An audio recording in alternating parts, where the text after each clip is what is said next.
আজকে ছাত্র দলের দুইটা ছেলে আইসা, আমি আগে কোনো দল করতাম না, কিন্তু আমি মন থেকে দোয়া করি আল্লাহর কাছে বাংলাদেশের জামাত ইসলামকে ক্ষমতা এনে দাও আল্লাহ। বাংলাদেশ জামাত ইসলামকে ক্ষমতা এনে দাও।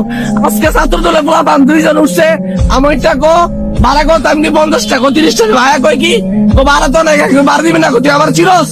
আমি তারেকে দল, আমি তাকে দলে লিখিয়েছি, আমি পেটের রাজনীতি করি। আমি এতদিন করে রাজনীতি করতাম, কিন্তু আজকে এই ন্যাক্কারজনক ঘটনার পর থেকে আমি চাই বাংলাদেশের জনগণ জামাতের ক্ষমতা দেখতে চাই।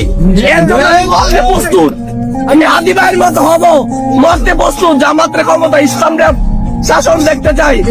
ইনশাল্লাহ আগামীতে জামাতকে ভোট দিয়ে ক্ষমতায় নিয়ে যাবো ইনশাল্লাহ। চাঁদাবাজি এই রিস্কে আজকে আমাদের যে গাড়ির টাকা মায়েরা গেল চাঁদাবাজরা, আমরা ওদেরকে ক্ষমতা দেখতে চাই না।